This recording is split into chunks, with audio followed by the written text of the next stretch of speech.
भूत्या चकास्ते चित्स्वभावाय भावाय सर्वभावान्तरच्छिदे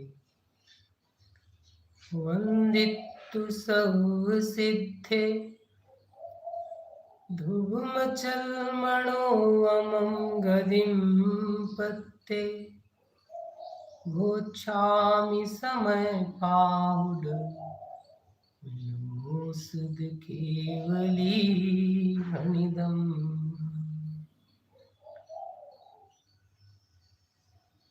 शुद्ध ब्रह्म परमात्मा शब्द ब्रह्म जिनवान शुद्धात्म साधक दशा नमो जोड़ जुग पान समय सार जिन देव है जिन प्रवचन जिन वाणी नियम सार निर्ग्रंथ गुरु करे कर्म की हान संतप्त मानस शांत हो जिनके गुणों के गान में विवर्धमान महान जिन विचरे हमारे ध्यान में बहुमूल्य जगत का वैभव है क्या हमको सुखी बना सकता अरे पूर्णता पाने में इसकी है क्या आवश्यकता मैं स्वयं पूर्ण हूँ अपने में प्रभु है अनर्घ मेरी माया बहुमूल्य।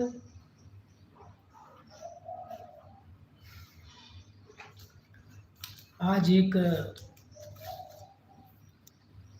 अत्यंत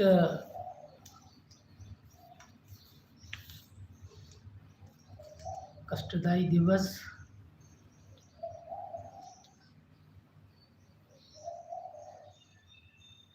जैसे भगवान महावीर स्वामी के मूल मार्ग को मूल सिद्धांतों को अक्षुण्ण रखने में हम तक पहुंचाने में कुंद आचार्य देव जैसे महान समर्थ प्रज्ञावान कुंद आचार्य देव का योगदान रहा वैसे ही इस मूल दिगंबर जैन धर्म की जो आध्यात्मिक सत्पुरुष गुरुदेव श्री द्वारा तत्व ज्ञान की धारा बही उस तत्व ज्ञान की धारा को आगे बढ़ाने में वर्तमान विश्व में कोने कोने में घर घर में पहुंचाने में जिन आदरणीय छोटे दादाजी तत्ववेत्ता समयसार शिखर पुरुष डॉक्टर हुकमचंद जी भारिल का क्या कहें कैसा योगदान था जिसकी कल्पना भी नहीं कर सकते। ऐसे ही हमारे छोटे दादा जिनका लगभग प्रातःकाल 7:30 बजे के आसपास पर्याय परिवर्तन हुआ।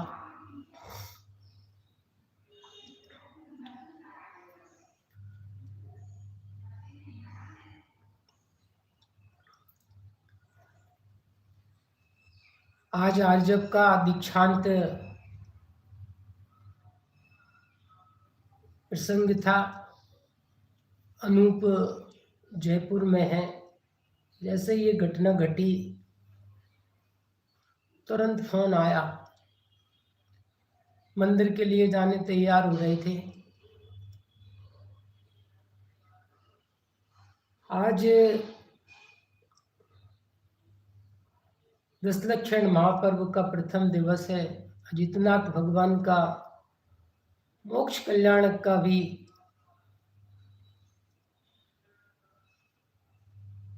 मंगल कल्याणक दिवस है। देवसागुरु पूजा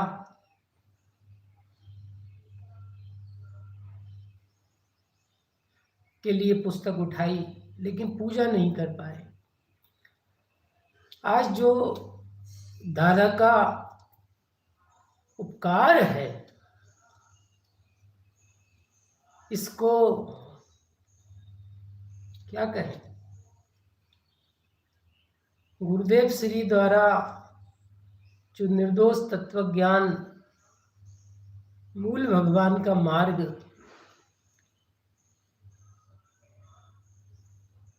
मिला, उसको हम तक आने में, आज पूरे विश्व में पहुंचाने में, जो आज जो हजारों विद्वानों की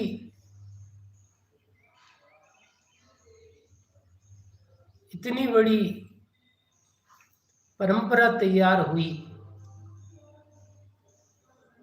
जो आज हम सब ये आयोजन देख रहे हैं, शिविर, गोष्ठियां, संस्थान, उन सबके मूल दादाजी रहे। कितना बड़ा उनका उपकार है।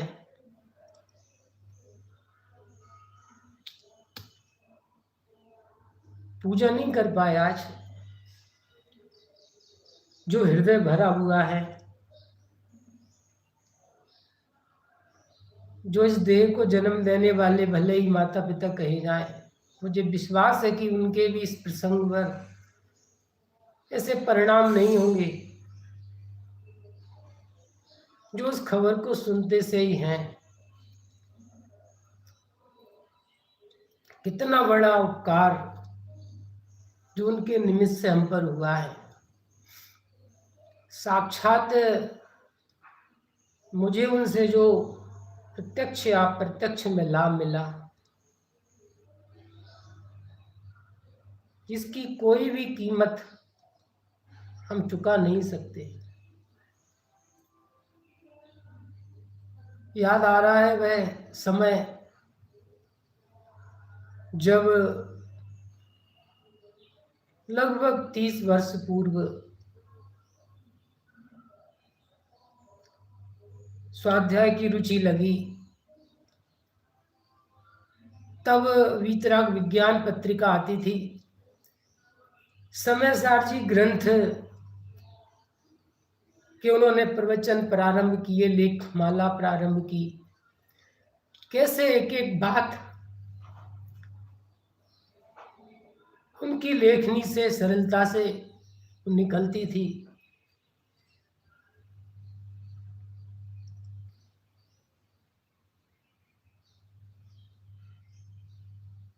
लगभग 30-32 साल, 33 साल पहले शिखर जी में समय सारजी ग्रंथ की पहली गाथा उन्होंने प्रारंभ की। बहुत बड़ा शिविर था। साक्षात उनके मुखारविंद से वह सुनने का, समझने का अवसर मिला। जैसे कुंद आचार्य देव ने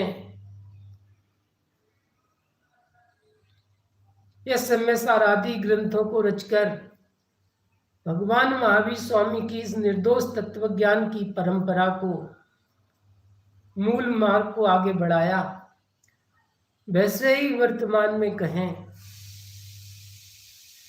तो स्वामी जी द्वारा रहस्योद्घाटित इस निर्दोष तत्व ज्ञान को, इस अध्यात्म को,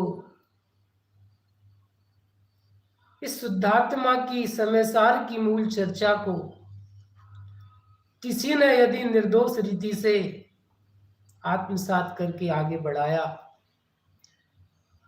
गृहीत मिथ्यात्व और अन्य बातों को दृढ़तापूर्वक निषेध करके मूल शुद्ध तेरापन थामनाए को किसी ने हम तक पहुंचाया, और आज जो कुछ तत्वज्ञान के नाम पर, अध्यात्म के नाम पर हमारे पास है, वह सब आदरणीय छोटे दादाजी का है। उनका उपकार हम कभी चुका नहीं सकते। महापुरुष, लेखक, चिंतक ये कभी मरा नहीं करते। ये अपने चिंतन से, लेखन से सदा जीवित रहते हैं, युगों युगों तक जीवित रहते हैं। और हम तो वस्तु स्वरूप जानने वाले हैं।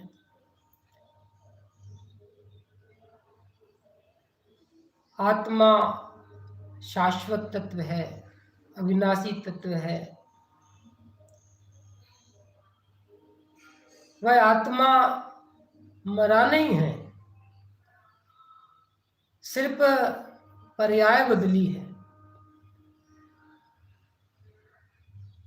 इन वस्त्रों को छोड़कर नए वस्त्रों का उन्हें ग्रहण हुआ है, लेकिन जो प्रत्यक्ष उस जीव के माध्यम से हमें मिला,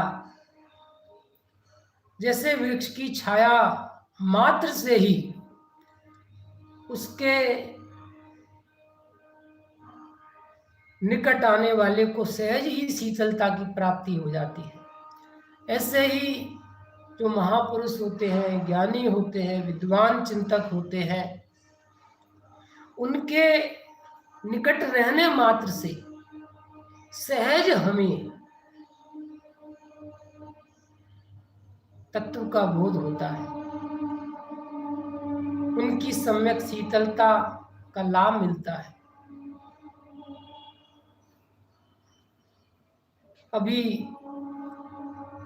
पिछले दिनों सोनागिर जाना हुआ, आदरणीय बड़े पंडित साहब पधारे थे। उनका भी स्वास्थ्य अनुकूल नहीं था, काफी वर्षों से मिलना नहीं हुआ था, उनके दर्शन नहीं हुए थे। यही भाव मन में था, बस उनके पास रहेंगे, पूरे समय उनके पास रहेंगे। वो कुछ ना बोले, प्रवचन ना हो, लेकिन एक उनकी छाया, ज्ञानियों की, महापुरुषों की, वही हमें लाभान्वित करती है। कई प्रसंग बने उनके पास बैठने के, रहने के। कुछ नहीं बोल रहे या कोई भी जरा सा प्रसंग आया, उनके मुख से कुछ भी निकल रहा है, ऐसे कई प्रसंग बने। उससे हमें एक राह मिलती है, एक जीवंत स्वाध्याय मिलता है। हम खुद स्वाध्याय करें, खुद चिंतन करें, वो चीज, वो बातें, वो ज्ञान वैराग की प्रेरणा वो नहीं मिल पाती। लेकिन इन ज्ञानियों के, इन महापुरुषों के छाया मात्र से ही, जरा से बोलने मात्र से हमें वो चीजें मिल जाती हैं, वो प्रेरणा मिल जाती है जिसकी हम कल्पना नहीं कर सकते। ऐसा ही एक जीवंत स्मारक आज हमारे बीच से चला गया, जो उनके व्यक्तित्व और कर्तृत्व को सम्यक प्रकार से जानते हैं, जिन्हें उसका ज्ञान है, वह इस क्षति का मूल्यांकन कर सकते हैं।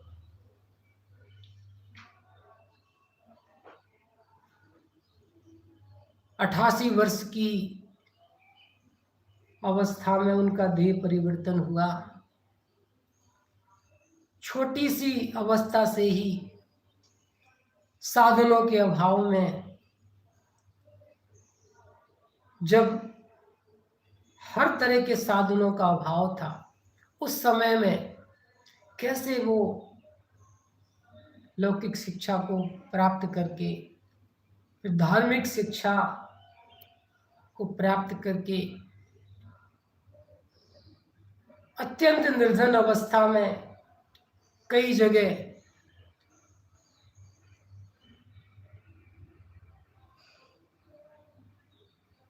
समाजों में रहकर, संस्थाओं में रहकर आगे बढ़े। सबको ये बात विदित है, इसलिए इसको सुनाने का मन नहीं है। और भी प्रसंग बनेंगे, आप सुनेंगे उनकी जीवनी, कैसे उन्होंने अपने जीवन को परिष्कृत किया। गुरुदेव श्री का सानिध्य मिला और उस सानिध्य को पाकर जैसे सोना अग्नि में और तप्तायमान हो जाता है, कुंदन बन जाता है, ऐसे ही अद्भुत प्रज्ञा के धनी विशिष्ट क्षयोपशमिक ज्ञान की जिन्हें लब्धि थी, ऐसी लब्धि जिसका वर्णन करना मुश्किल है। तत्वार सूत्र जी ग्रंथ जो उन्होंने बचपन में याद किया, उल्टा पूरे सूत्रों को, अध्यायों को उल्टा करके उल्टे क्रम में वो पूरा सुना दें। कैसी क्षयोपशमिक ज्ञान की उन्हें लब्धि प्राप्त थी। उनके द्वारा जो साहित्य का सृजन हुआ, कैसे कैसे बड़े बड़े महासिद्धांत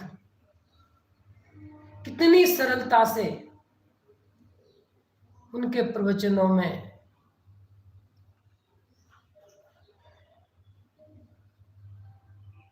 पुस्तकों के रूप में पूरे विश्व को उन्होंने परोसे।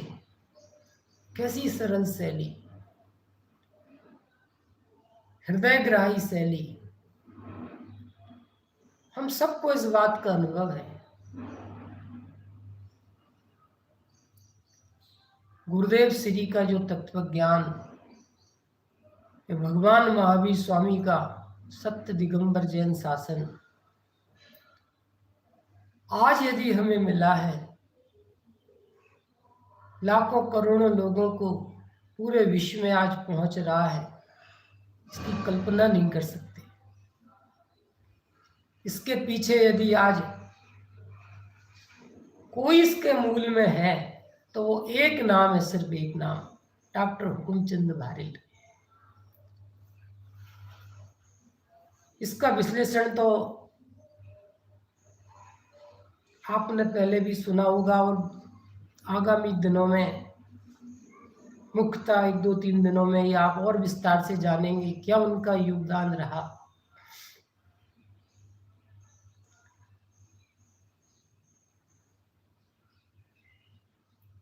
हजारों लाखों ऐसी चर्चा और प्रसंग हैं जो इस समय ज्ञान में उमड़ गए हैं।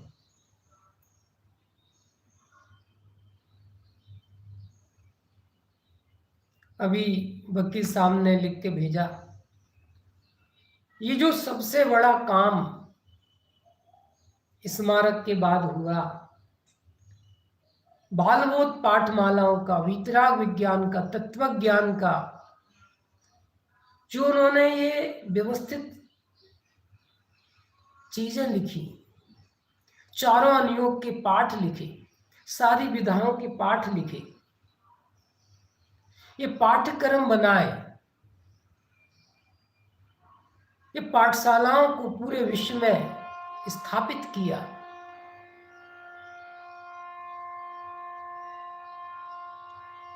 सामान्य से सामान्य बुद्धि भी इस दुर्लभ मनुष्य पर्याय जैन कुल को पाकर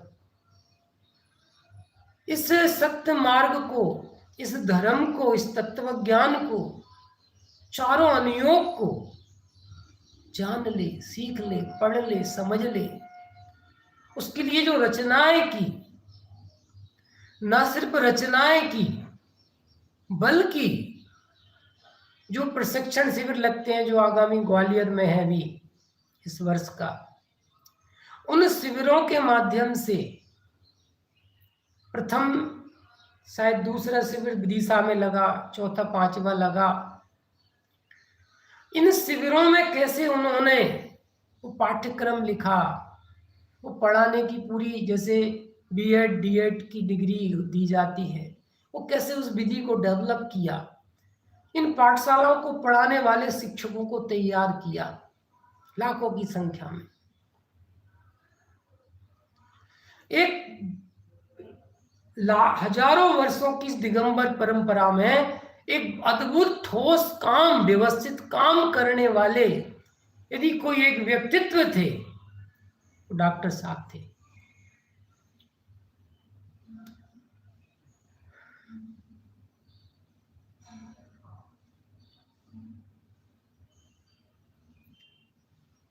जैसे सैकड़ों रियासतों में बटा हुआ ये भारत था, आजादी मिलने के बाद इस विखंडित भारत को, खंड खंड भारत को जोड़ने वाले लोह पुरुष सरदार वल्लभ भाई पटेल हुए। ऐसे ही इस दिगंबर जैन धर्म, जो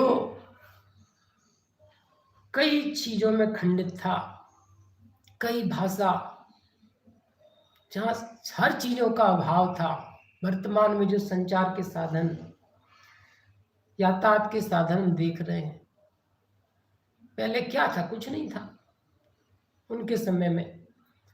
लेकिन उस समय से लेकर आज तक जो उन्होंने इस आध्यात्मिक समाज को तत्व ज्ञान के एक धागे में पिरोया, एक माला बनाई, पूरे विश्व में हर भाषाओं में हर तरह के लोगों को, दिगंबर, श्वेतांबर, तेरहपंथी, बीसपंथी, तारणपंथ समाज, गुजराती, मराठी, तेलुगु, उन सबको एक सूत्र में पिरोया।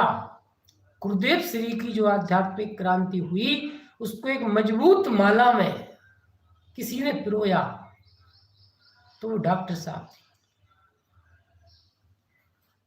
गुरुदेव श्री के बाद भी यदि डॉक्टर साहब इस स्मारक की नींव नहीं पड़ती, स्मारक व्यवस्थित नहीं चलता, आज हम देखते हैं कई संस्था बनती है और 1-2 साल में ही वहां पर खबरें आने लगती हैं तरह तरह की।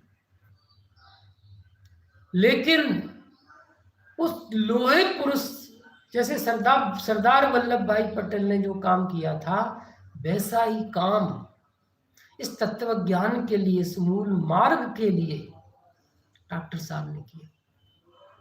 उनका उपकार, उनका ऋण ये आध्यात्मिक समाज, मुमुक्षु समाज चुका नहीं सकता।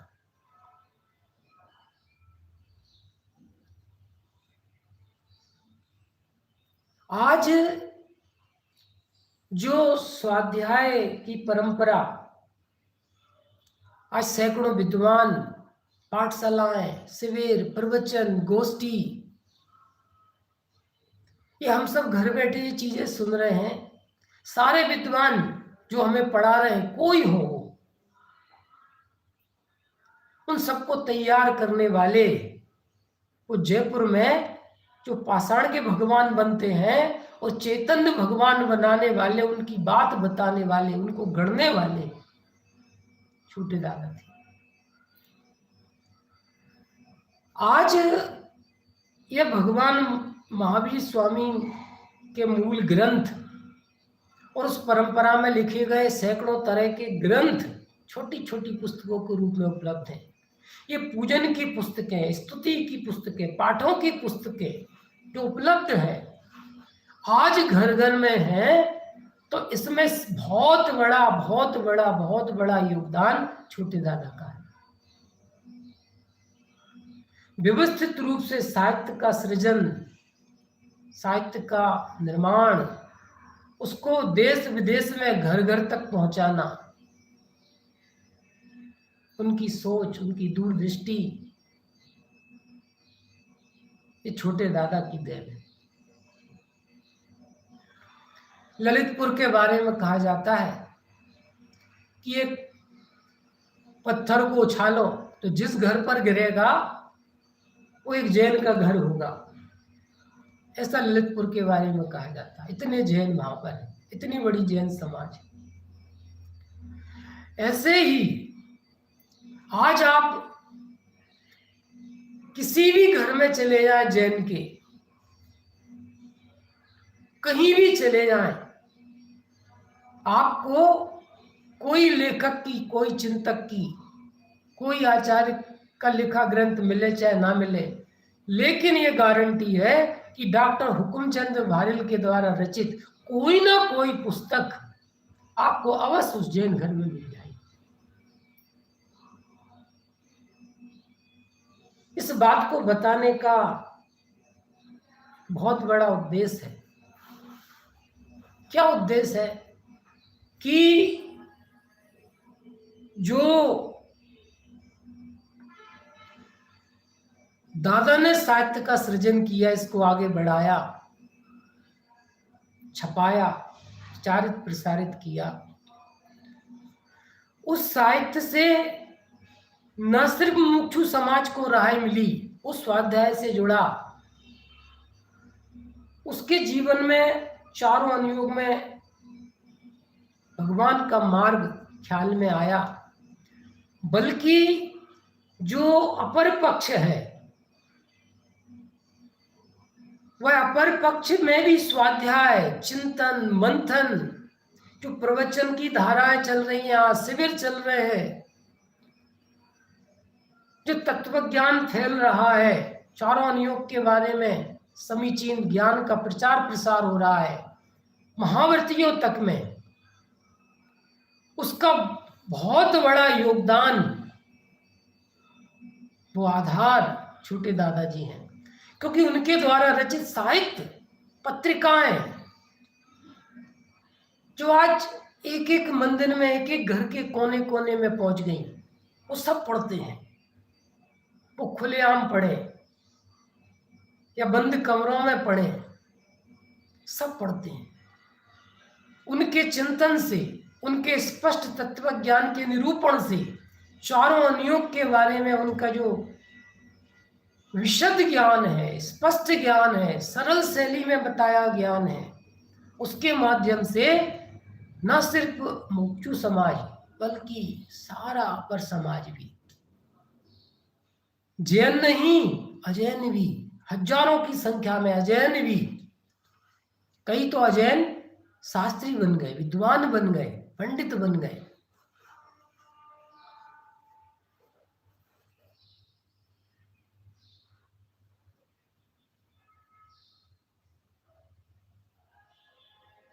कितने नाम कहें, ऐसे लोग जो प्रत्यक्ष और परोक्ष, कई तो एकलव्य की तरह, जो डॉक्टर साहब से मिले नहीं, देखा नहीं प्रत्यक्ष, लेकिन उनकी कैसेट सुनकर, साहित्य को पढ़कर अजैन भी जैन बन गए, तत्वज्ञानी हो गए। सभी जातियों के लोग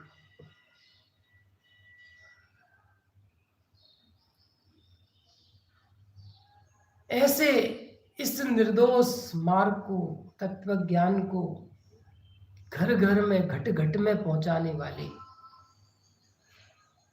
दादाश्री,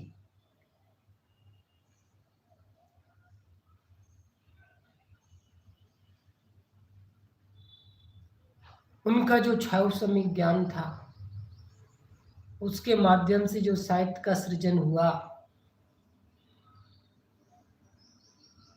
लगभग 82 या 85 उनकी पुस्तकें, रचनाएं वो आज उपलब्ध हैं। उनके द्वारा दिए गए हजारों लाखों प्रवचन वो सब आज उपलब्ध हैं। उनके द्वारा हजारों विद्वान जो तैयार हुए, उनकी छत्र छाया में, उनके निर्देशन में, वो आज हमारे इस समाज के ज्ञान दीप हैं। हर तरह की रचनाएं, हर तरह का साहित्य निर्माण, कौन सी विधा नहीं थी। लोग कहते हैं, तरह तरह की बातें करते हैं, लेकिन देवसास गुरु पूजा, सिद्ध पूजा कब लिखी गई है? 50-60 साल हो गए।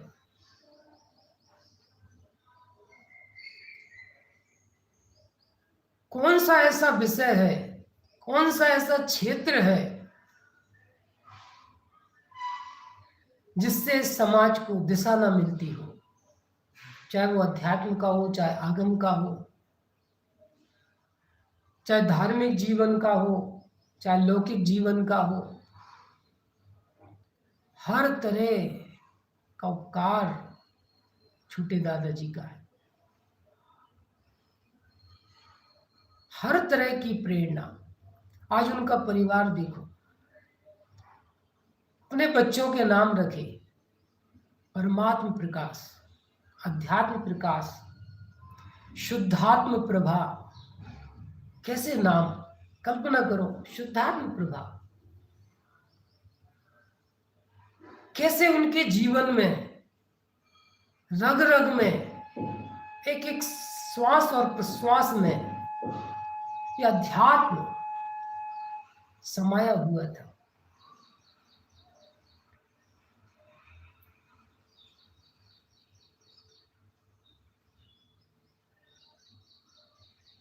आचार्य विद्यानंद जी ने तो उन्हें समयसार भारिल यह नाम दिया, समयसार शिखर पुरुष। कैसी उनकी प्रतिभा थी।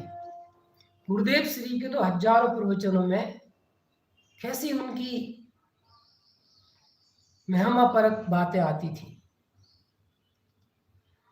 ऐसा छायोपसमिक ज्ञान वाला विशिष्ट प्रज्ञा का धनी जीव मिलना दुर्लभ है। इस समीचीन मार्ग में, इस मोक्ष मार्ग के प्रसंग में कैसी प्रतिभा, कैसा चिंतन, कैसा लेखन। धर्म के 10 लक्षण, 10 लक्षण महापर्व तो पूरा जैन समाज मनाता है, सबसे ज्यादा प्रसिद्ध है पर्व। लेकिन क्या 10 लक्षण धर्म है, क्या उत्तम शब्द का अर्थ है, क्या क्षमा शब्द का अर्थ है, कितने प्रकार की है, उसकी आगम और अध्यात्म की क्या गहराइयां हैं। वो पुस्तक पढ़कर तो सारे विद्वान, पक्ष के हों विपक्ष के हों, कैसे ही विरोधी हों, उनकी लेखनी का, उनकी प्रतिभा का लोहा मानते थे, उसको नमन करते थे।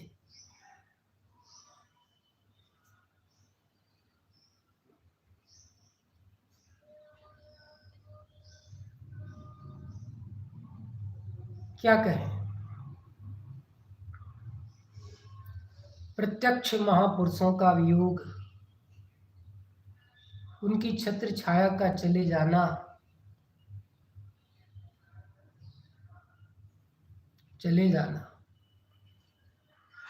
एक बहुत बड़ा रिक्त स्थान इस मुमुक्षु समाज के जीवन में, हमारे जीवन में है।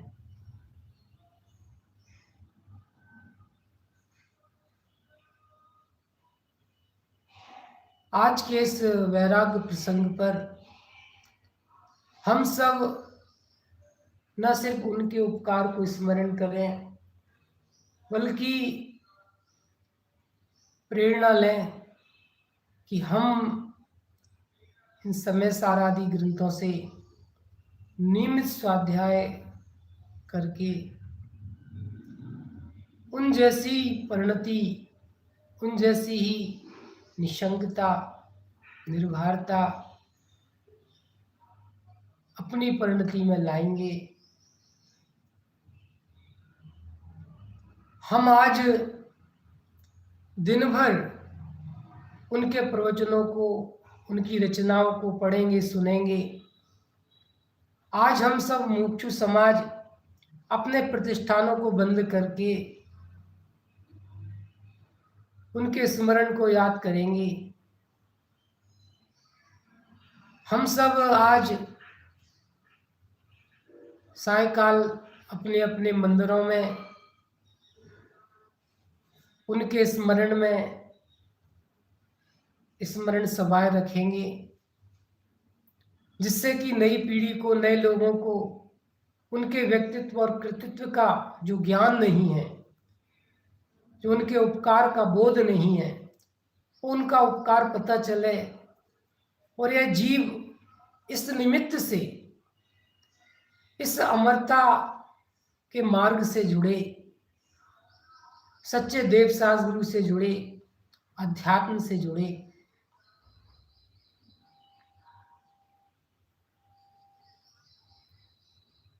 डॉक्टर साहब के साथ में जो डॉक्टर शब्द जुड़ा है वह कोई लौकिक उपाधि नहीं है। डॉक्टर साहब ने अपनी तरह विशिष्ट प्रज्ञा के धनी और अलौकिक प्रज्ञा के धनी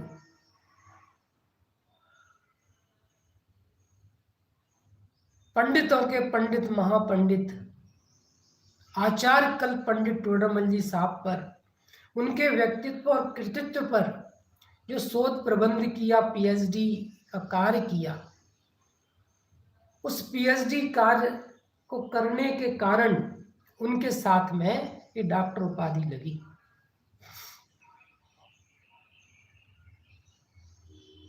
हम ऐसे इस आज के वैराग्य प्रसंग को, जो दादा की पर्याय परिवर्तन का प्रसंग है, इस प्रसंग पर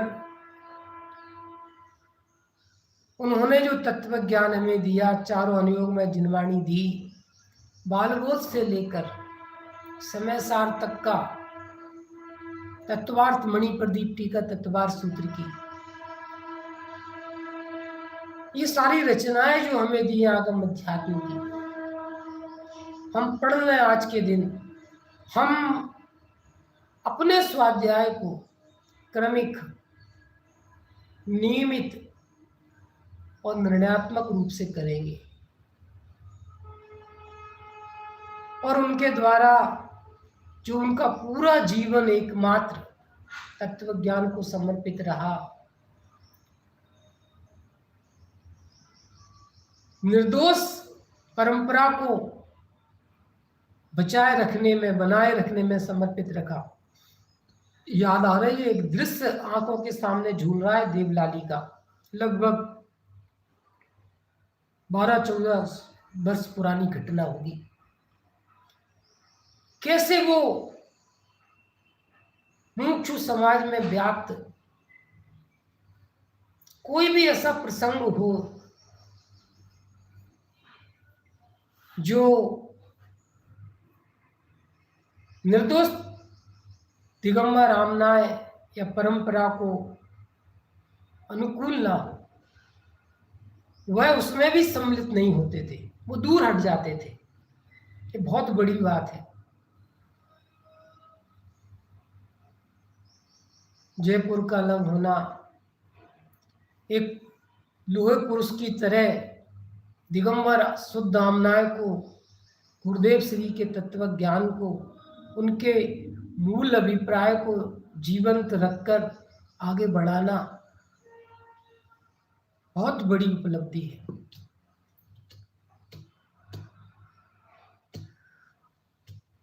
हम सब आज के इस दिवस में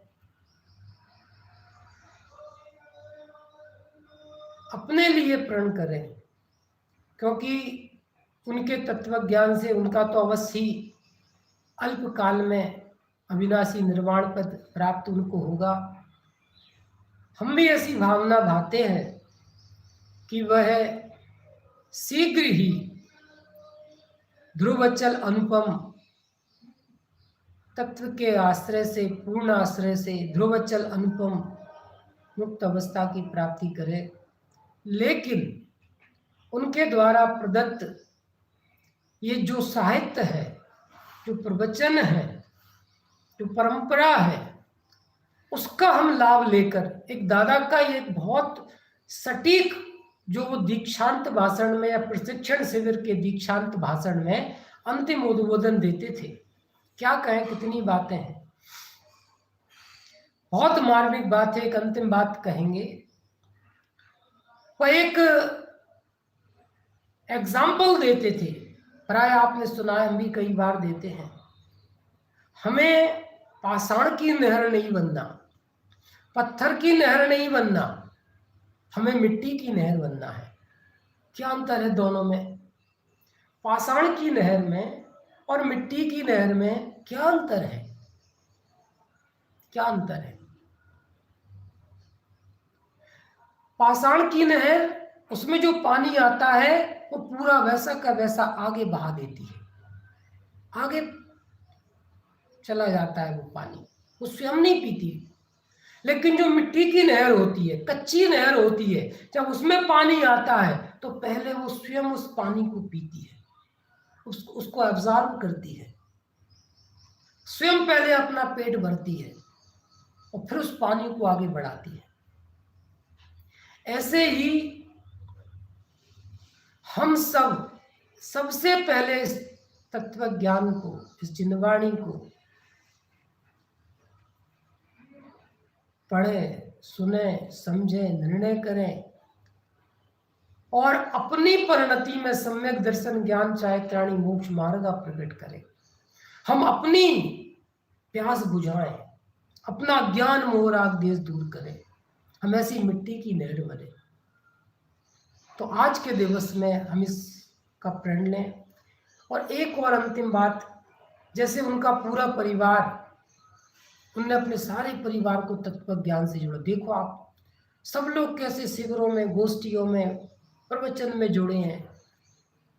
बच्चे, बहुएं, बच्चों के बच्चे शास्त्री विद्वान, बेटियों की बेटियां कैसे प्रवचनकार हैं।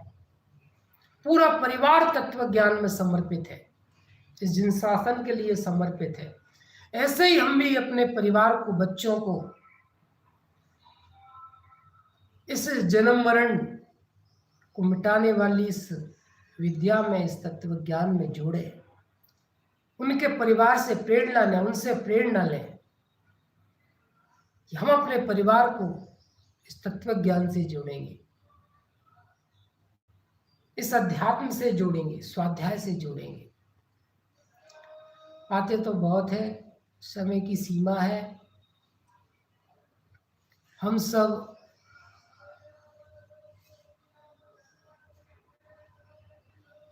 नौ वर्ण ओंकार मंत्र पढ़ते हुए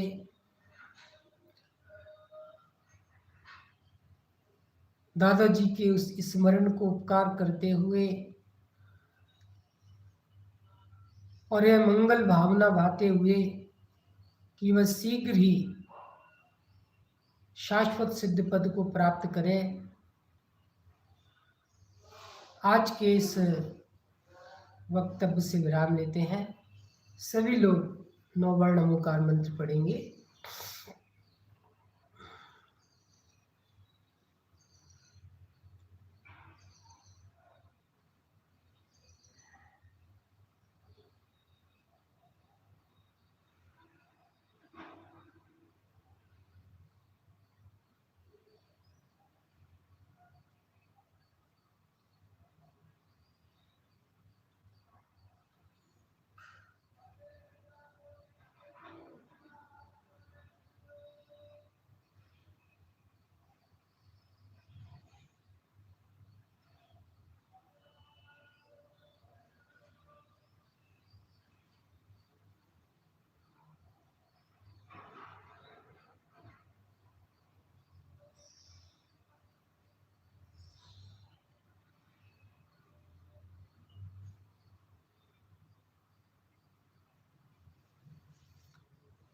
निज निधि निज में बताई, यह अनंत उपकार है।